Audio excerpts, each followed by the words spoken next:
So today we're going to be talking a little bit about airspace. I have figured out that a lot of you guys want to see something about airspace, so let's go ahead and give it a go.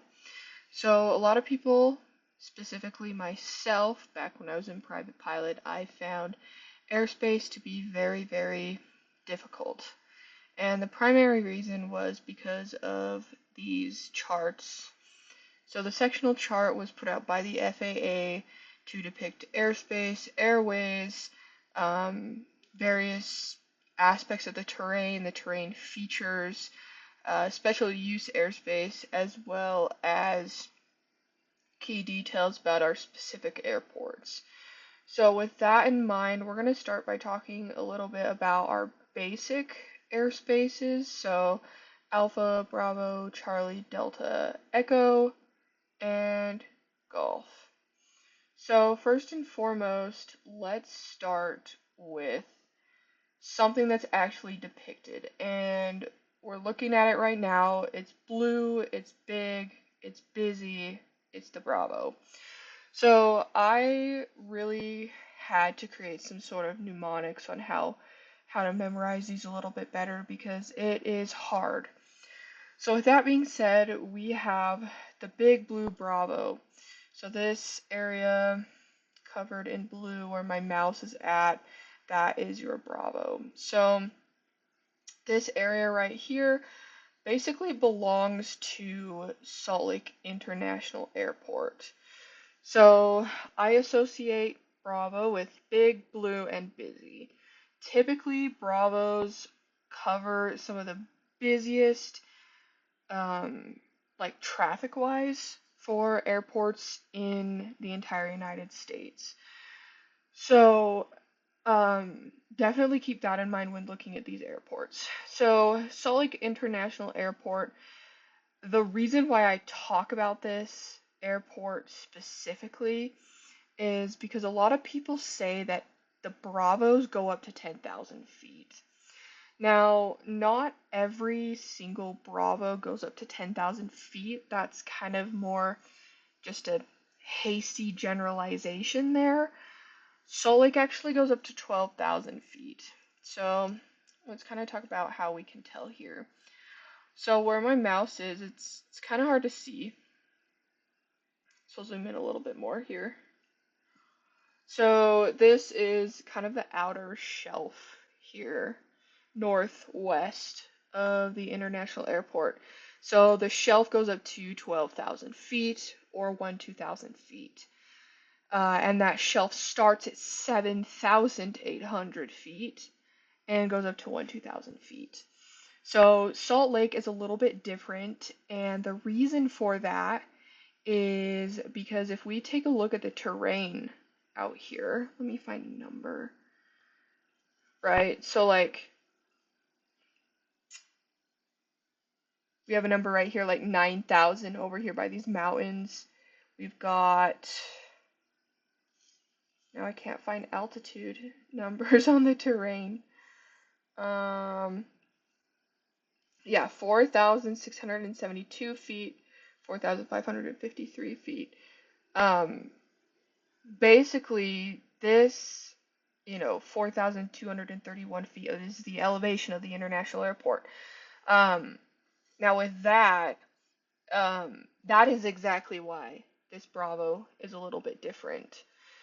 So generally speaking, Bravos typically go up to 10,000 feet, and they're literally shaped like an upside down wedding cake. That is the best visualization I can actually depict that as. So with that, Bravos, you do definitely need a clearance. You need to call up air traffic control and you need to hear your tail number and cleared to enter the Bravo.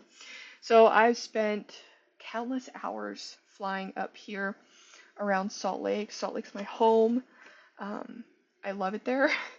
So let's kind of branch off and see. Let's check out a different Bravo here. So I also love this Bravo airspace. Very near and dear to my heart. I've been here several times. not like flying, but I travel here a lot. So let's look at Honolulu Airport here. This is PHNL, Papa Hotel November Lima, and this Bravo goes up to 9,000 feet. So again, different, but if we notice, Honolulu is literally like at sea level. It's sitting on top of the ocean, and you can actually see the ocean when you're landing, and it's absolutely beautiful. Okay, so Bravo, big, busy, blue. So that's the basis to Bravo. Now we have, let's talk about another one here, Charlie.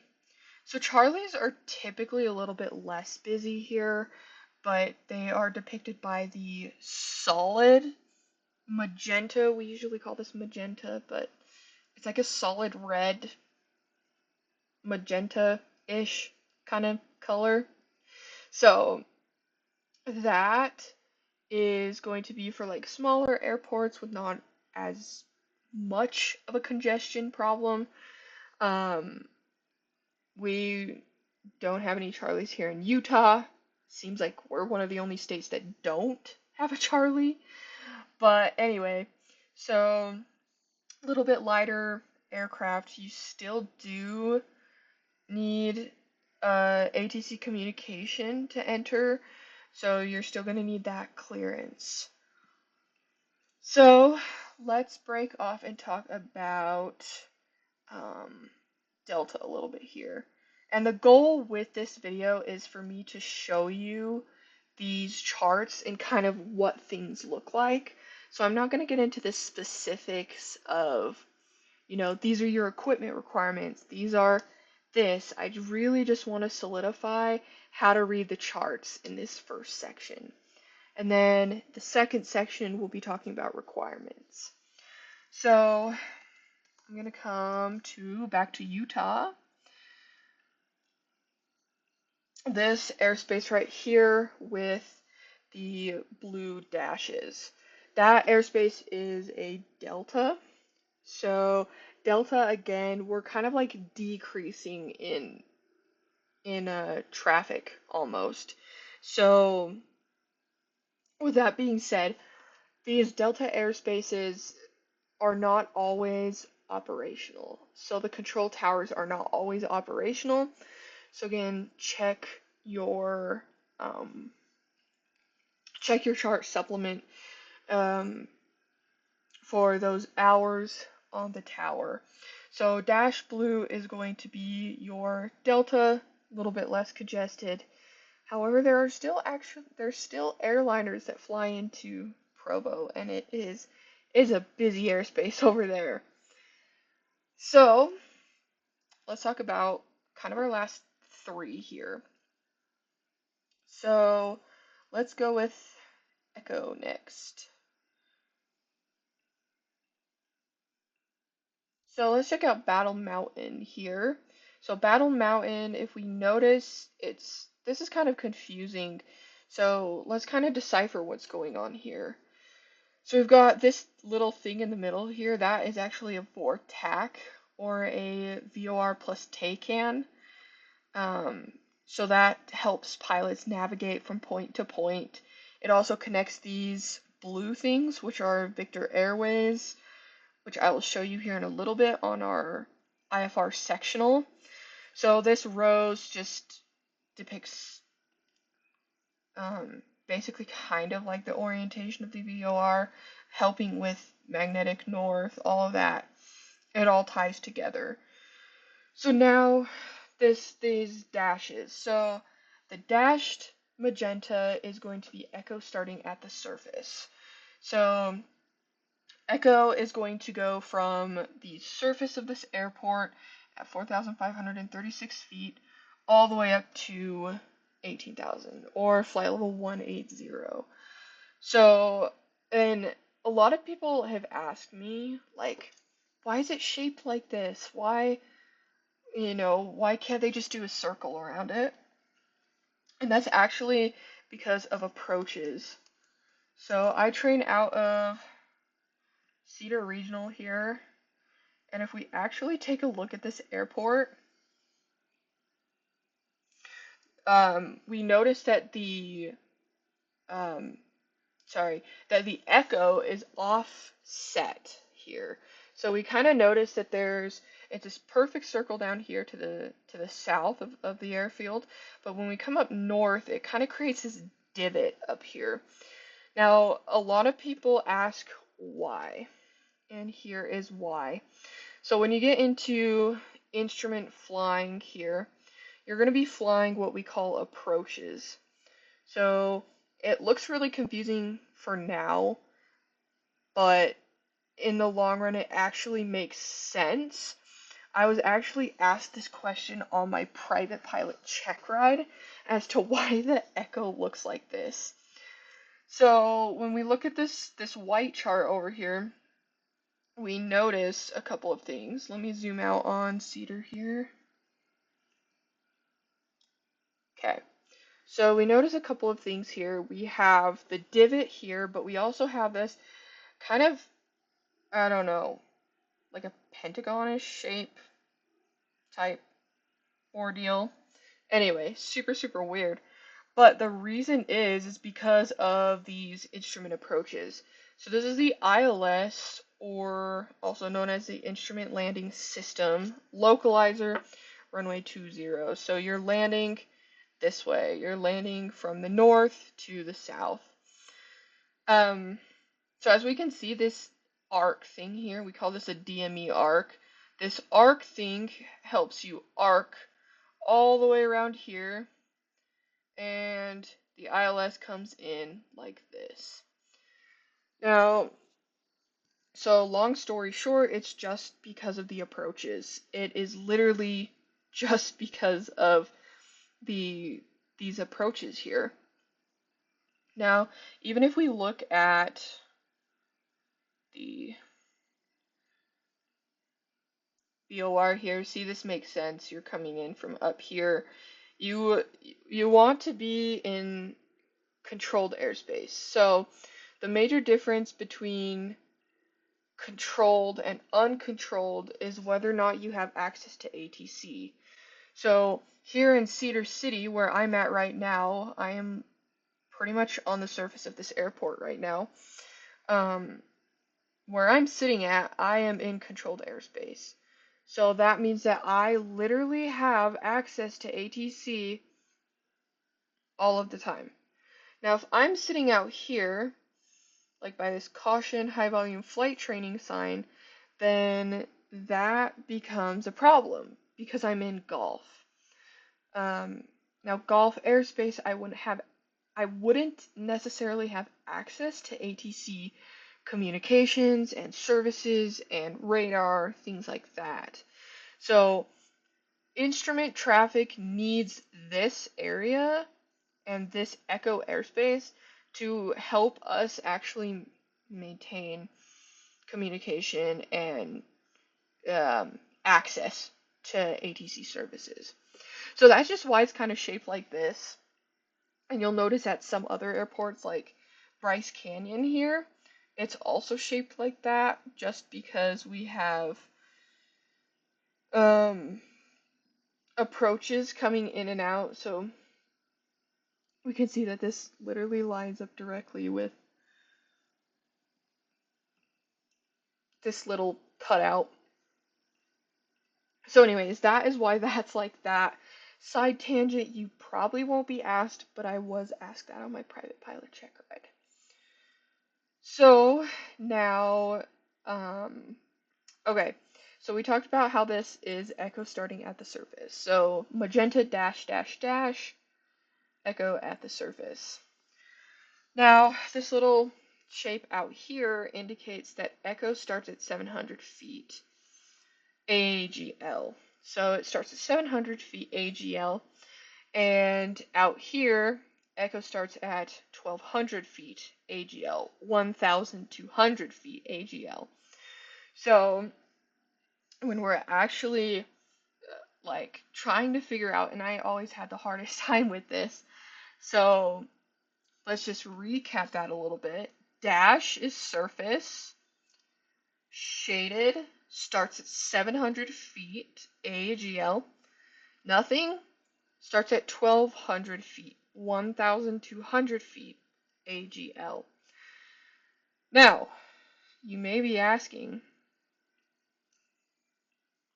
what's beneath all of that? Now, the answer is golf. Golf is uncontrolled. I mean, there's not much you can do in golf that, you can't. Yeah. Anyway, so golf is just kind of like everywhere else, filling in the gaps. Now, I feel like I must show this because, again, I was asked on my private pilot check ride what this airspace means up here. Now, it's not special use, it's not really necessarily anything different, it's just kind of weird. So,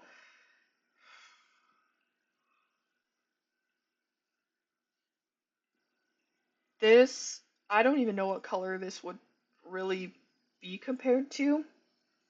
I'd almost say like navy blue.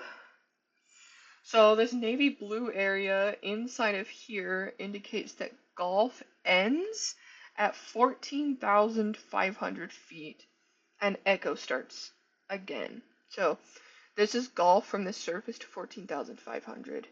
But once you're above that 14,500, then you're back into echo again. So that's where it can kind of get a little bit confusing. The Aeronautical Chart User's Guide is really, really good at explaining some of these weird symbols here. So, and a lot of these are questions that can really get you in trouble on a check ride, so just knowing and understanding where to find them is very important. So now, let's talk about alpha. So, you must be instrument rated to get into alpha. That is really my first kind of stipulation here. So you must be instrument rated to get into alpha. So alpha starts at flight level 180 or 18,000 feet. This is MSL. Now something important to note, my chart is going absolutely crazy, is this term called the CONUS. So I didn't really know what the CONUS was when I was in private pilot, but the CONUS basically stands for Contiguous United States. I'm not even sure if I'm saying that right, but the Contiguous United States. So basically down here in the lower 48, our alpha starts at 18,000. So for the United States of America, alpha starts at 18,000 feet, MSL. So over the contiguous United States, that's basically where alpha starts. And alpha ends at flight level 600 or 60,000 feet. Anything above 60,000 feet is literally echo. So space is echo. Space is still controlled. So yeah. Now let's talk a little bit about probably a few symbols here. So knowing the differences between your VORs, the types of VORs.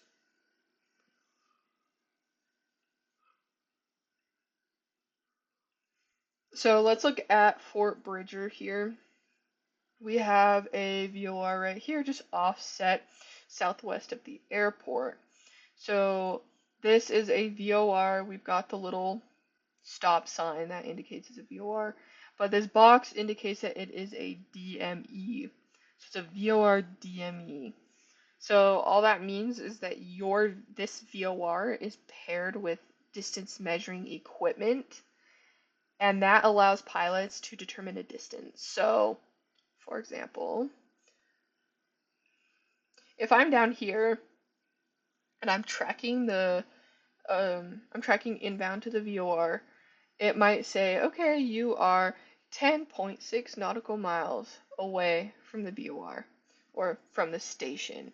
So, um, so yeah, those are very, very helpful, especially when it comes to instrument flying.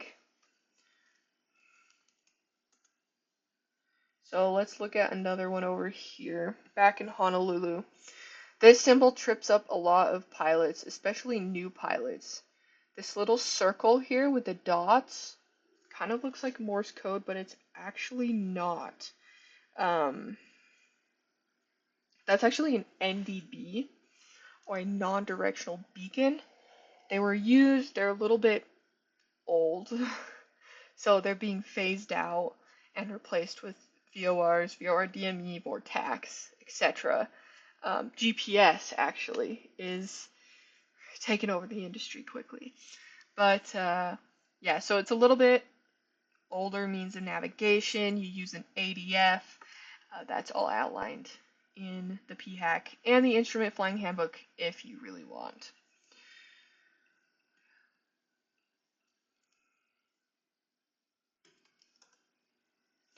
Alright, so let's talk a little bit about maybe my little thing's going crazy on me. Let's talk a little bit about crazy busy airspace. So, taking a side note away from what we were just talking about, I really want to place an emphasis on pre-flight planning. So, there have been many instances where airspace has confused me, and I have flown through Vegas, Bravo. I've flown through Salt Lake, Bravo countless times. And I still, to this day, get extremely confused regarding airspace. And it's so easy to overlook numbers on a chart. So, pre-flight planning always will save the day. This is DCA, Delta Charlie Alpha. So, if you don't know or have never heard of that, that is actually Washington, D.C. So, Washington, D.C. is so special because it is literally kind of the capital of our country. It is the capital of America. So there are several special flight rules that you have to adhere to over here. You cannot bust the DC airspace. So lots of pre-flight planning has to go into effect before you even consider flying into, around, through Washington, D.C. Now let's look at another confusing airport.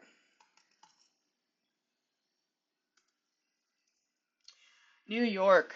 New York. Everybody loves New York, but we all hate flying through it. So you can see how confusing and hard that this airspace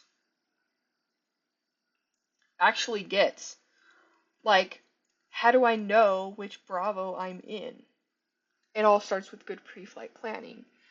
So, I really want to emphasize that no matter like what plane you're flying, where you're flying, what time of day, what time of night, you need to be doing pre-flight planning for airspace.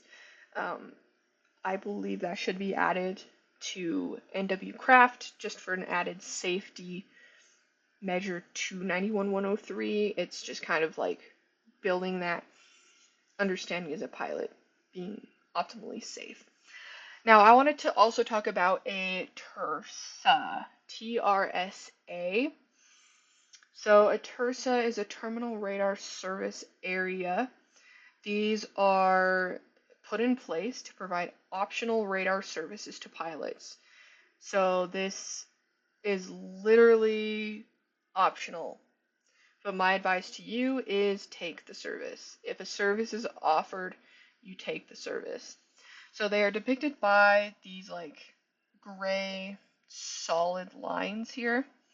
and it even says Wilkes-Barre Tersa. So definitely something you should accept. So it's not really a different kind of airspace, really. It's just a designated area on the map where they give you um, an optional service to accept.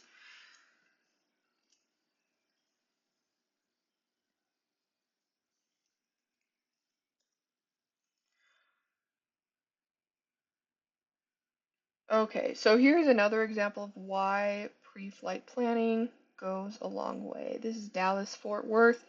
Crazy, crazy airspace here.